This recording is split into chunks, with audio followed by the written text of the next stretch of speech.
फलअल्लक बाखिउन नफ्सक अला आथारिहिम इन लम युमिनु बिहादल हदीस असफा। अवा परेशान इन लाइ थियो था, अवा जी ॻाल्हि जो इनकार कनि था। क़द नअलमु इन्नहु लयहज़ुनुक अल्लज़ी यक़ूलून फ़इन्नहुम ला युकज़्ज़िबून। अल्लाह जा पैगंबर, अवा के परेशान थियण जी ज़रूरत कहिड़ी आहे? अवा के त कूड़ो भाईनी कोन था, वलाकिन ज़ालिमीन बिआयातिल्लाह यजहदून। इन्हनि जी दुश्मनी असांजी आयतन सां है, ना के अवा जी ज़ात सां है। लिल्लाहि हम्दन कसीरन तय्यिबन मुबारकन फीह। अल्हम्दुलिल्लाहि बुक्रतन व असीला। सुब्हानल्लाहि वल्हम्दुलिल्लाहि कसीरा। अल्हम्दुलिल्लाहिल मलिकिल जब्बारिल वाहिदिल क़हार। लहु मा बैनस समावाति वल अर्दि व मा बैनहुमल अज़ीज़ुल गफ़्फ़ार। अल्लाहुम्मा सल्लि अला मुहम्मद व अला आलि मुहम्मद कमा सल्लैत अला इब्राहीम व अला आलि इब्राहीम इन्नका हमीदुम मजीद। अल्लाहुम्मा बारिक अला मुहम्मद व अला आलि मुहम्मद कमा बारकत अला इब्राहीम व अला आलि इब्राहीम इन्नका हमीदुम मजीद। या अय्युहल्लज़ीन आमनु इत्तक़ुल्लाहा हक़्क़ तुक़ातिहि व ला तमूतुन्ना इल्ला व अंतुम मुस्लिमून।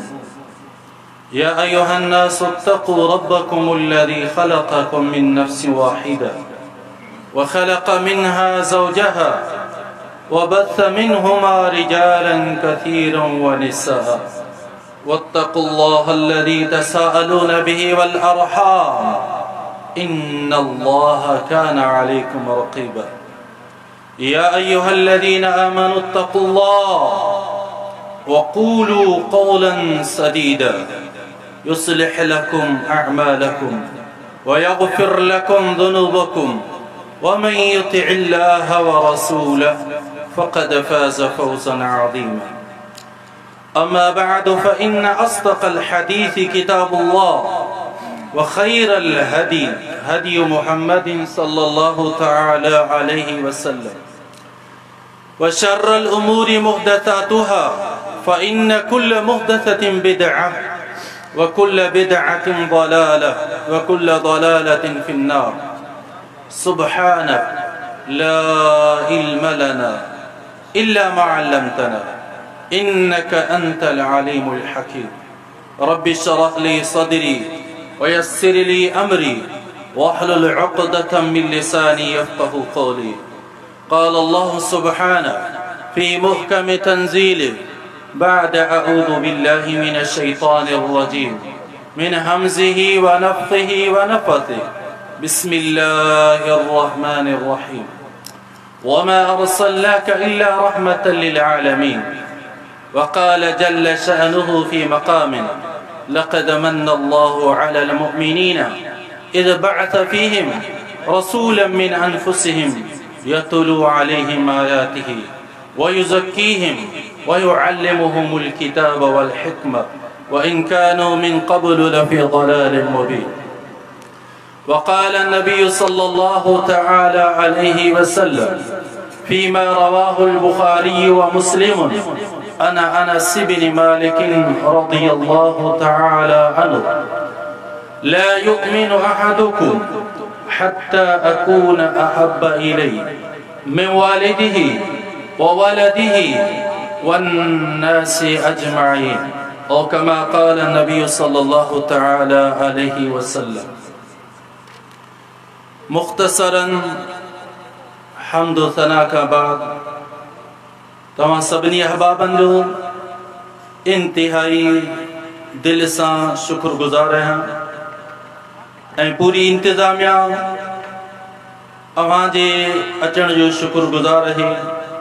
अवां पंजा क़ीमती वक्त मुहम्मदुर रसूलुल्लाह सल्लल्लाहु अलैहि वसल्लम जे सीरत के हवाले से इन प्रोग्राम में पंजा कदम भरे आया। मल्लम यशकुरिन्नास लम यशकुरिल्लाह। अवां जो शुक्र बजा आणन लाजिम है। जो अल्लाह के रसूल जो फरमान है जे इंसाननि जो शुक्र अदा न कयो उहो अल्लाह जो शुक्र अदा नथो करे सघे। ऐं आउं पंहिंजे परे खां कही आयल पंहिंजे उस्ताद प्रोफेसर मोहम्मद जुमन कुंबर हफ़िज़हुल्लाह ताला जिन जो तहे दिल सां शुक्रगुज़ार आहियां, जेकी पंहिंजी मसरूफ़ियत के हिकिड़े पासे रखे हिन प्रोग्राम जी दावत लबैक चई हाज़िर थिया। ऐं ॿिया आयल ईंदड़ महिमान गिरामी ऐं हिन प्रोग्राम जी इंतज़ामिया बिलख़ुसूस रईस हाजी अब्दुल्ला जमाली, रईस अली अहमद जमाली ऐं मुंतज़िमीन प्रोग्राम जनाब शबीर जमाली, अब्दुल मालिक जमाली ऐं जेकी भी मुंतज़िम आहिनि उन्हनि सभिनी जो शुक्र गुज़ार आहियां, जीअं पंहिंजे हड़ा या वड़ा हिन प्रोग्राम में ताउन कयो। अल्लाह ताला बारगाह इलाही में क़बूल व मंज़ूर फरमाए। अज़ीज़ान मोहतरम, मूंखे जंहिं उनवान ज़ीशान जे हवाले सां ॻाल्हाइण जो हुकुम मिलियो आहे उहो रसूल रहमत सल्लल्लाहु अलैहि वसल्लम जी ज़िंदगी, रसूल माब सल्लल्लाहु अलैहि वसल्लम जो लैलो नहार, रसूलुल्लाह सल्लल्लाहु अलैहि वसल्लम जी उसवे हसना। अज़ीज़ान मोहतरम, दुनिया में अल्लाह ताला इंसान जी हिदायत लाइ आदम अलैहिस्सलाम खां वठी मुहम्मदुर रसूलुल्लाह सल्लल्लाहु अलैहि वसल्लम ताईं खोड़ सारा रसूल एदाम पैगुंबरान किराम मोकिलिया। उन्हनि पैगुंबरनि मां रब रहमान 25 जो इंतिखाब कयो, कुरान जी ज़ीनत जंहिंखे बनायो। उन्हनि जा नाला रब रहमान पंहिंजे कुरान में ज़िक्र फरमाया ऐं उन्हनि मां 25 पैगुंबरनि मां रब रहमान इंतिखाब कयो 5 जो, जंहिंजे लाइ फरमाए फस्बिर कमा सबर उलुल अज़्मी मिनर रुसुल। सूरतुल अहक़ाफ जे आख़िरी रुकू में रब रहमान पंहिंजे रसूल माब सल्लल्लाहु अलैहि वसल्लम के हुकुम दे तो अमी इही सब्र करियो जियां उलुल अज़म पैगुंबरन सब्र कयो। उन्हनि जा नाला रब रहमान सूरतुल अहज़ाब जे अंदर फरमाई व इज़ अख़ज़ना मिनन नबिय्यीन मीसाक़हुम व मिनका व मिन नूह व इब्राहीम व मूसा व ईसा इब्न मरियम व अख़ज़ना मिनहुम मीसाक़न गलीज़ा। उन्हनि में सर फ़हरिस्त सब खां पहिरियां रब रहमान मुहम्मदुर रसूलुल्लाह सल्लल्लाहु अलैहि वसल्लम जो ज़िक्र फरमायो। उन खां बाद नूह अलैहिस्सलाम, इब्राहीम अलैहिस्सलाम, मूसा अलैहिस्सलाम ऐं ईसा अलैहिस्सलाम।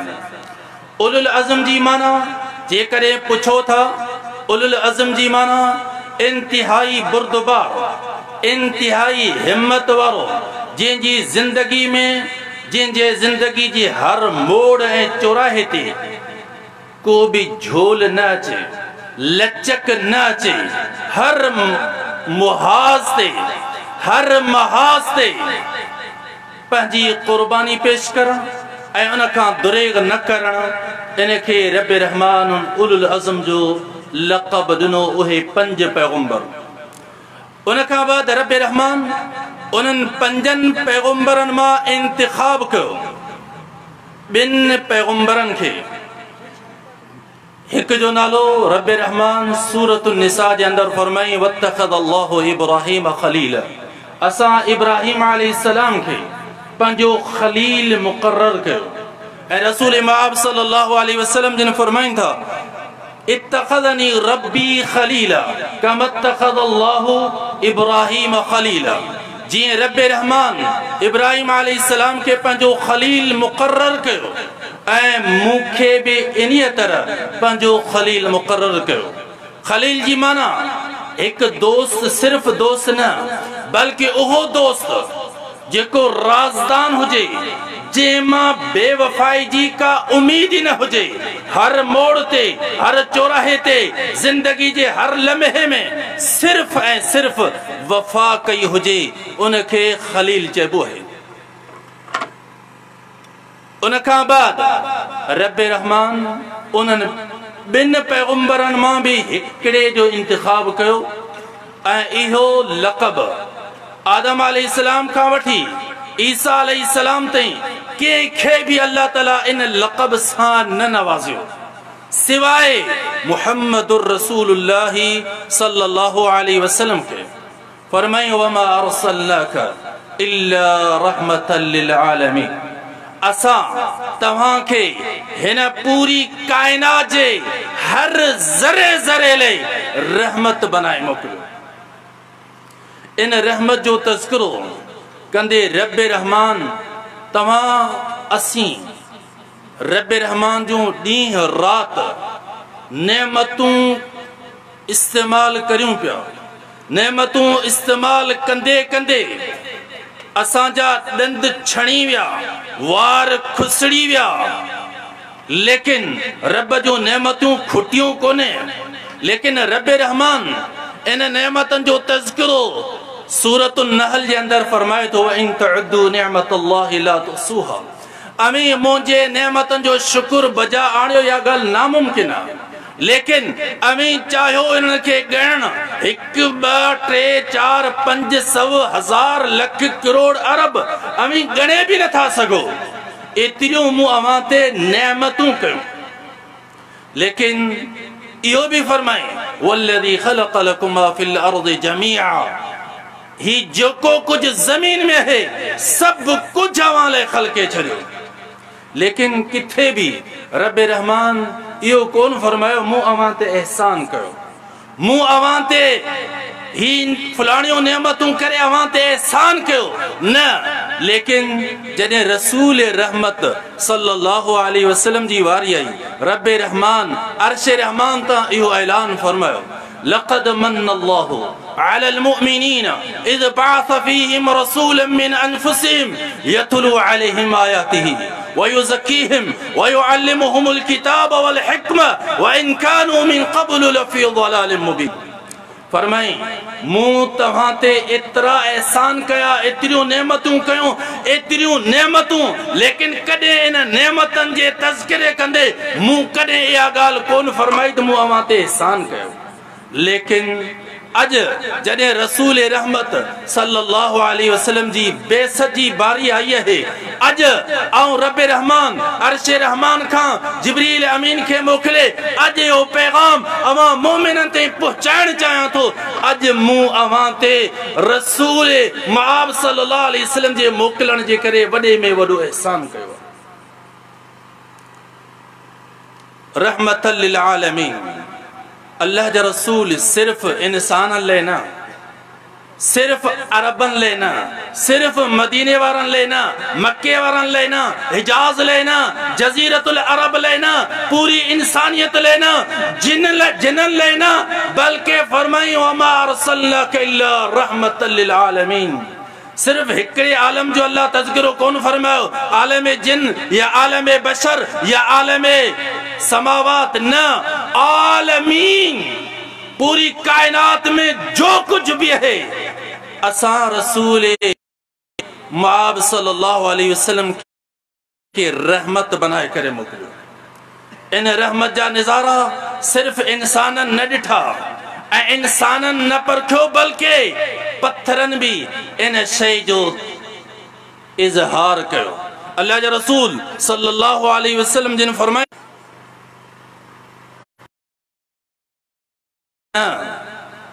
बेजान पत्थर न बल्कि खजूर जे एक थुड़, बुखारी के अंदर हदीस मौजूद है, निसाई के अंदर हदीस मौजूद है, मुस्नद अहमद में हदीस मौजूद है। खजूर जो थुड़ एक रिवायत में अल्लाह के रसूल हुक्म दियो, अल्लाह के रसूल इजाजत दिनी है, बी रिवायत में अल्लाह के रसूल हुक्म दिनो, मिंबर ठही तैयार थी आयो, मिंबर मस्जिद नबवी में मौजूद है, अल्लाह के रसूल खुतबो ॾियण फरमाई था। सहाबी चवे तो समय तो अनीन सबी, मूं ई महसूस कयो ॼण नंढड़ो ॿारड़ो रोए पियो। ॿियो हिकु सहाबी चवे तो मूं ई महसूस पियो कयो ॼण को जानवर धाड़ू कहुड़ खे गिराटड़ी पाताऊं खजूर जे थुड़ मां आवाज बंद थी वियो। रहमतुल लिल आलमीन अल्लाह जा जानवरनि लाइ बि करियो। और चवे थी मूं वटि ख़त नाले का शइ कान्हे। हाणे सहाबनि जो ईमान ॾिसो, उन्हनि जो यकीन अल्लाह जे रसूल ते ॾिसो। औरत मञण लाइ तयारु कान्हे ऐं सहाबा इन ॻाल्हि ते मुक़िर आहिनि ऐं सहाबनि खे यकीन है वमा यंतिकु अनिल हवा इन हुअण खे परेशानी में मुब्तला कंदे पंहिंजो नहीं फाल करे छॾींदा।